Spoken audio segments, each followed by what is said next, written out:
They make you feel special, needed, even loved, until one day, you're questioning everything about yourself. The scary part?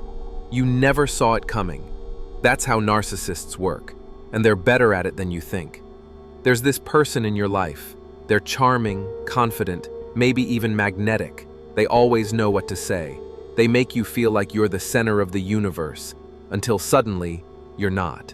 Conversations shift. Your confidence dips. You start questioning your own thoughts, your own decisions, even your worth. But the weirdest part? You don't really know how it happened. That's the thing about narcissists. They don't walk around with flashing red warning signs. They don't look like villains from a movie. Most of the time, they look like the exact opposite. Fun, successful, likable.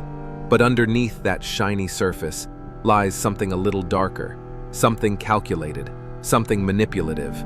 And the scary part is that they do it all without you noticing.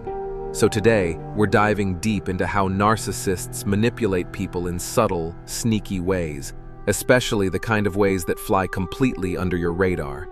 Whether it's in relationships, friendships, or even with a boss or coworker, this kind of manipulation is real, it's damaging, and it's way more common than you think. Let's break it down. First, let's talk about love bombing. This is how narcissists hook you in. Love bombing isn't just romantic. It can happen in friendships and work relationships too.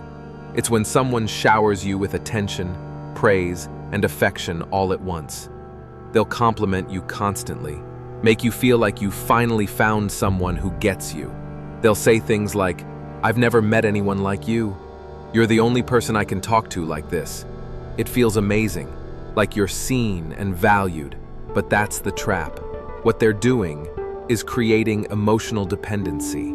They want you to crave their validation, and once you do, they start to shift the power. Slowly, they give less.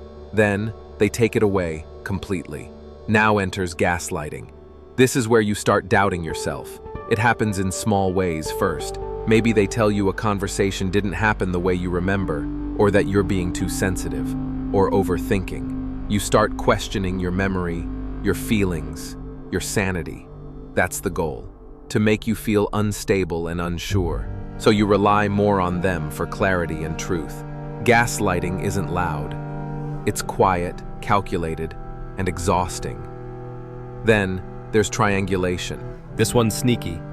Narcissists love to bring in a third person, real or imaginary, to control the dynamic. For example, they might casually mention how someone else finds them attractive, or how an ex treated them better, or how their coworker totally agreed with them about your behavior.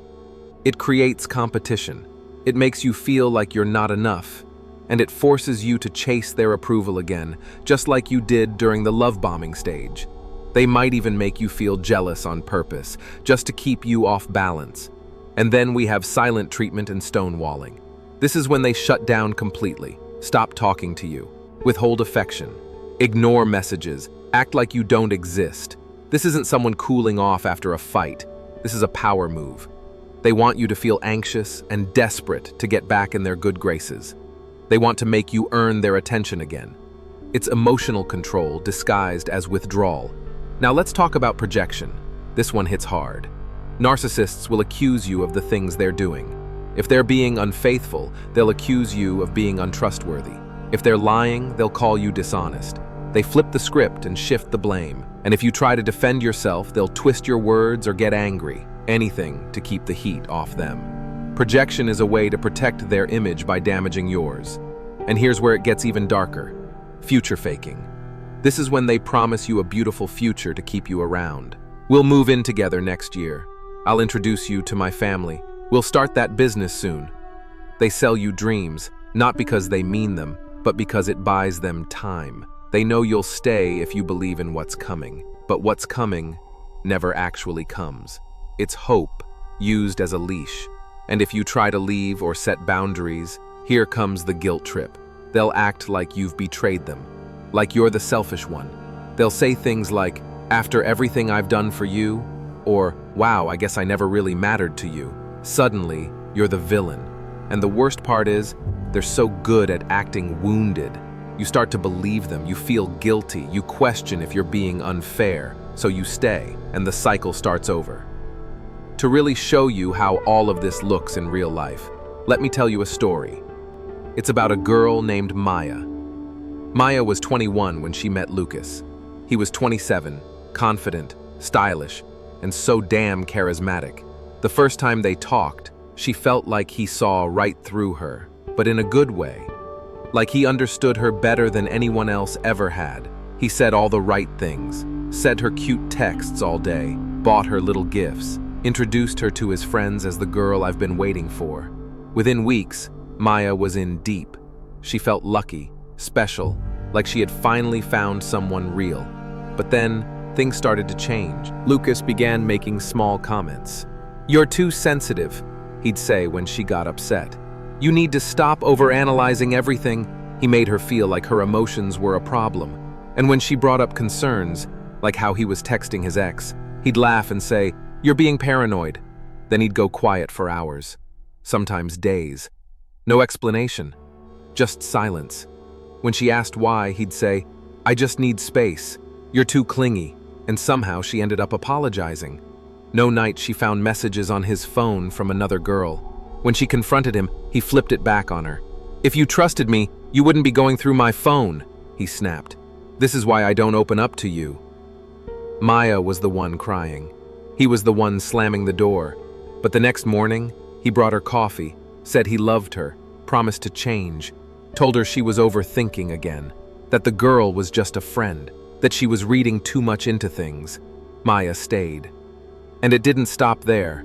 Lucas started telling her she'd never find someone like him, that he was the only one who'd ever truly cared, that her friends didn't like him because they were jealous, that her family was too controlling. Eventually, Maya stopped seeing her friends, stopped talking to her sister. She was isolated, confused, and constantly trying to fix things she didn't even break. That's what narcissistic manipulation does. It's not just about controlling what you do. It's about controlling how you think. Now, here's the most important part of this entire video. You're not stupid if this has happened to you. You're not weak. You're not dramatic. You're human. Narcissists are skilled at what they do. They use charm like a weapon and guilt like a leash. They're not just hurting people on purpose. They're feeding something broken inside themselves by breaking other people. And once you realize that, everything changes. So how do you protect yourself? First, learn to recognize the patterns.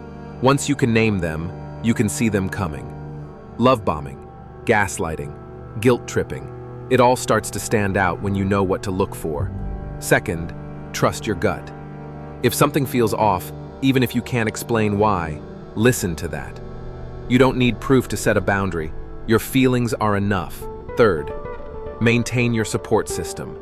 Narcissists isolate you for a reason. Keep your friends close. Talk to people you trust. Isolation is where manipulation thrives. Fourth, don't engage in their games. If they give you the silent treatment, don't chase. If they bait you into defending yourself, walk away. You don't have to play to win, you win by not playing. And lastly, get professional support if you need it. Therapy isn't just for healing, it's for clarity. It helps you sort through what's real and what's manipulation. It gives you tools, language, and strength. Narcissistic manipulation is real, but so is your power. And if no one's told you this lately, you deserve people who see your worth without having to break you first. You deserve love that doesn't come with conditions, tests, or mind games. You deserve peace. You deserve honesty. And you're not alone in this. If this video helped you see things clearer, share it with someone who might need it too. Hit the like button so more people can find it, and subscribe for more content that helps you protect your peace and own your truth. Remember, the most dangerous manipulations are the ones you don't notice until you do. And once you do, you never unsee it again. Stay sharp, stay grounded, and don't let anyone rewrite your story. If you're into psychology and understanding how the mind works, make sure to like this video and subscribe for more.